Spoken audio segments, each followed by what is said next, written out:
Dicen que si te cruzas un gato negro te traerá mala suerte, que romper un espejo son 7 años de infortunio, y que pasar por debajo de una escalera es tentar al destino. Desde que el ser humano tiene memoria, hemos buscado explicaciones a lo inexplicable. Hemos inventado señales, rituales y supersticiones para darle sentido a todo aquello que no controlamos. Algunos lo llaman intuición, otros casualidad, y hay quienes creen que todo es cuestión de energía.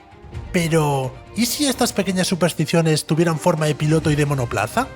¿Y si sus abandonos fueran por causas ajenas a él? ¿Estamos ante el piloto con más mala suerte de la historia de la Fórmula 1? Siéntate que te lo cuento. Soy Rossi y esto es Bandera Negra.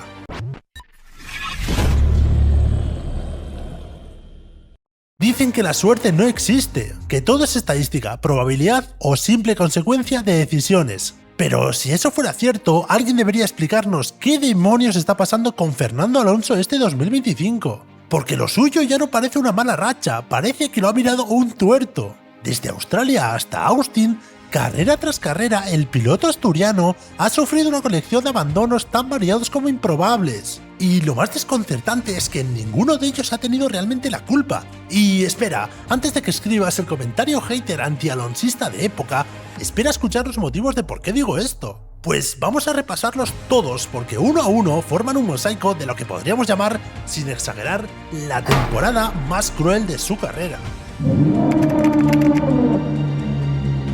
Como hemos dicho, el primer golpe llegó en Australia. La pista estaba en esas condiciones traicioneras, mitad seca y mitad húmedo.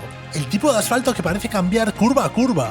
Alonso buscaba el límite, con los neumáticos todavía fríos, cuando de pronto el coche se le va en la curva 6, pierde el control, toca la grava y acaba contra el muro. Pero lo curioso es que no fue un error de pilotaje. Después de la carrera se descubrió que había gravilla en la trazada y todo apuntaba a que Pierre Gasly fue quien la levantó instantes antes de que Fernando pasara por allí. Alonso no pudo hacer nada, simplemente se encontró con ella. Las cámaras lo mostraron de frente, impotente, con un gesto que mezclaba rabia y resignación, porque cuando un piloto de su nivel pierde el coche sin explicación aparente, quizás no sea solo la pista a la que juega en su contra. Y luego el incidente, tampoco lo entendí todavía, creo que no he pasado por la gravilla, pasé por el mismo sitio de siempre, que es por el medio del circuito, utilizando un poco del bordillo, pero me encontré una montaña de gravilla justo por donde puse la rueda y se me fue el coche, así que bueno, un error o incidente muy costoso para el equipo, por desgracia. Fue el primer aviso, algo desde ese día empezó a acompañarle, algo que no se ve, pero que parece esperar siempre en la siguiente curva. Después vino China. Apenas habían pasado unas vueltas cuando Alonso reportó algo extraño por radio. Yeah, no brakes. El susto fue enorme, pero logró mantener el coche en pista y volver a boxes sin estrellarse.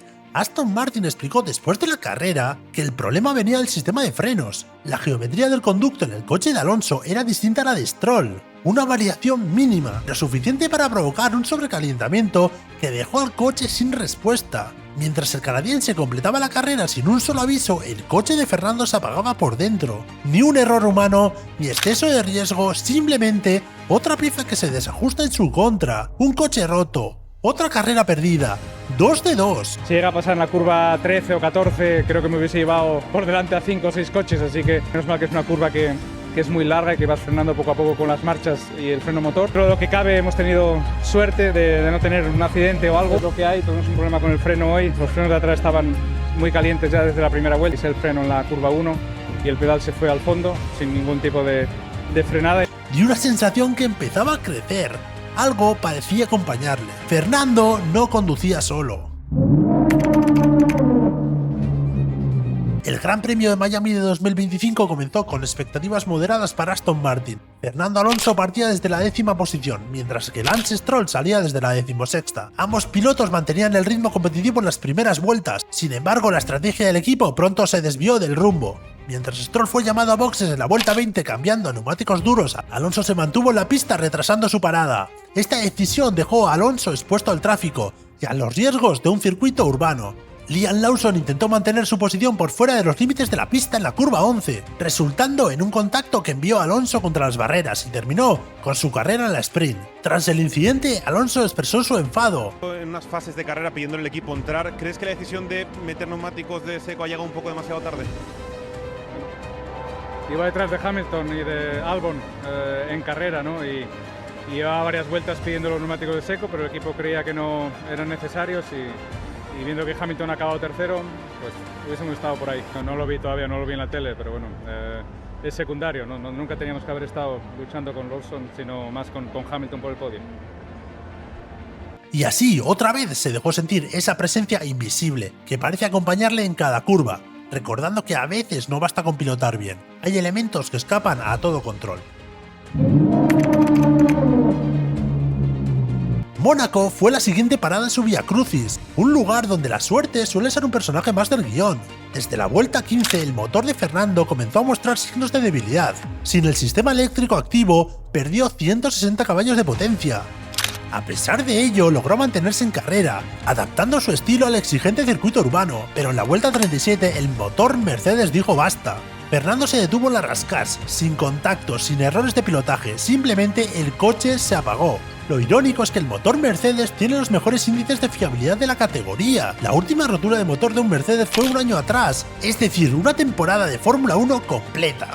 Sí, no lo sé aún, sabía que, o sea, solo notaba que no tenía batería, así que hice desde la vuelta 15 toda la carrera con 160 caballos menos, pero bueno, aquí en Mónaco afortunadamente el motor no contaba tanto y podía seguir o mantenía los tiempos más o menos a raya e incluso así con 160 caballos menos soñaba con acabar P6, ¿no? Así que la verdad es que en lo personal muy buen fin de semana. Ayer las vueltas creo perfectas, yo en la carrera iba empujando como si fuese la crono, sin la parte eléctrica como digo el motor, y luego al final pues la rotura y otro abandono. No es mala suerte, no es que haya caído un meteorito y nos haya entrado en el motor, ¿no? Y se ha roto el motor porque el motor no estaba bien, así que hoy no es la suerte, el motor no estaba preparado. ¿Pero se podía haber evitado de alguna forma? No lo sé porque bueno, me acabo de retirar y no sé muy bien el problema, pero hay 6 o 7 motores Mercedes, ¿no? En la pista y se ha roto el mío, así que el mío no estaba preparado bien. Era otra muestra de que algo parecía acompañarle, algo que no se manifiesta a simple vista, pero que por desgracia parecía acompañar al 14.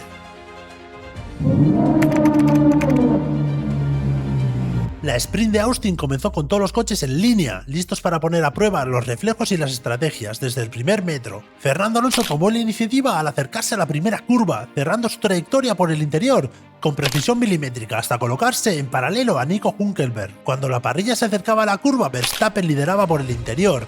Norris le seguía segundo y Piastri, al ver que Norris perdía ligeramente el vértice, decidió cerrar la dirección de la curva para intentar salir con más velocidad.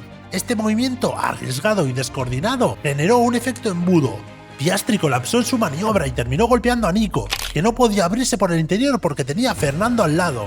Por un instante parecía que nadie más se vería afectado, pero el destino es caprichoso. La punta del morro de Nico tocó levemente la suspensión trasera de Alonso, dañándola gravemente y obligándolo a abandonar la carrera. Si el guionista de esta temporada hubiera sido más benévolo con Fernando, su salida habría sido limpia, impecable y su ritmo habría sido el de Leclerc. La trazada del monegasco, esa maniobra magistral, le habría permitido superar la primera curva sin incidentes y abrir camino a un podio más que merecido, transformando la tragedia en gloria. Helmut Marko señaló a Fernando Alonso como responsable del incidente. Pero sinceramente, y sin entrar mucho más en detalle, ¿qué podemos esperar de alguien que tantas veces ha menospreciado a quienes hablamos nuestra maravillosa lengua? En fin, lo que hay que oír. Sinceramente, el único que tuvo culpa en Austin fue Piastri, que giró como si estuviera solo. Una vez más, Fernando no pudo hacer nada más frente a lo que parecía un desastre preordenado, dejando otra sensación de que a veces no basta con pilotar bien. Hay fuerzas que parecen operar desde manera intangible y contundente, marcando cada curva con su propia ley. Sí, bueno, no sé, todavía no vi la repetición, me fui por el interior y vi que me tocaba algún coche y bueno, pinchamos y nada, ya con 3 ruedas no podía volver. Sí, bueno, tienes que tener un poco esa pizca de suerte que lógicamente hoy saliendo sextos sabíamos que no íbamos a tener. Siempre nos pasa todo cuando salimos sextos y regalamos las posiciones a los demás, y cuando salimos el 15 o el 16 y no tenemos nada que hacer, en la carrera no pasa nada, así que ya estoy acostumbrado a que tomarlo a risa.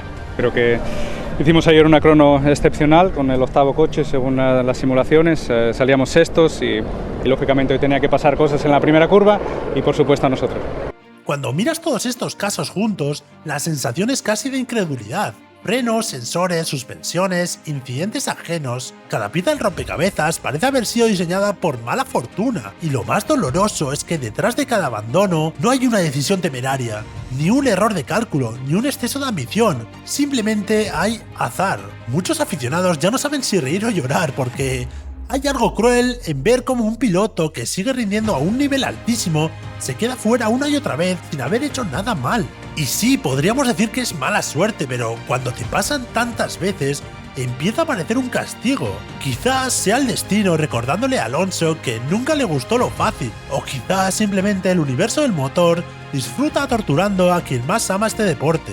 Así que supersticiones aparte, si alguna vez ves un gato negro antes de una carrera, un espejo roto en el box o una escalera en el paddock, reza porque no sea en el garaje de Aston Martin. Pero si la mala suerte existe, que toda se acabe este 2025, porque el proyecto que rodea a Fernando Alonso merece empezar el 2026 con la mayor ilusión del mundo. La ecuación es infalible, con Adrian Newey, Fernando Alonso, Cardile y Andy Cowell, el resultado tiene que ser positivo.